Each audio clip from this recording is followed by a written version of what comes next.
The RCC has been the home of RTA students for decades. It's here where students write, produce, record, and edit their work that is later submitted for marks. However, now they are presented with a new motivator to create their best work possible. Ryerson University and Rogers Television are pleased to announce that there's a new programming block that brings student-produced work to the homes across Toronto.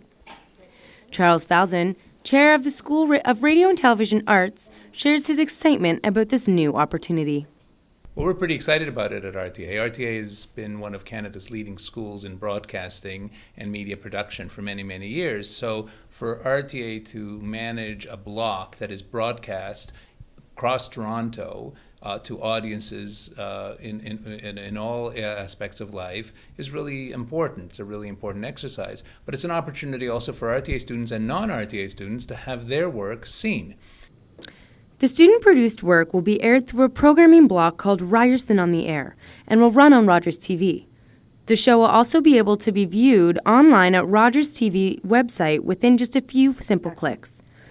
Students enrolled in the Ryerson program are honored to get to share their work with audiences beyond the classroom and see this new opportunity as a form of motivation. Because I know that the public is going to see it, so I want to work my best. So not only to get recognition for it, but maybe it would lead to a job sometime in the future. I think that because it's going to be on television, it's not really just practice, you know what I mean? I mean, it's the real deal. So it gives people an incentive to really put that much more effort into their projects.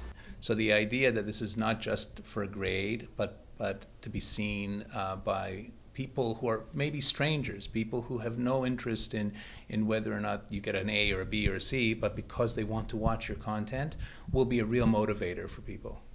Ryerson on the Air is seen as a new and exciting opportunity for RTA students to get their work out into the public.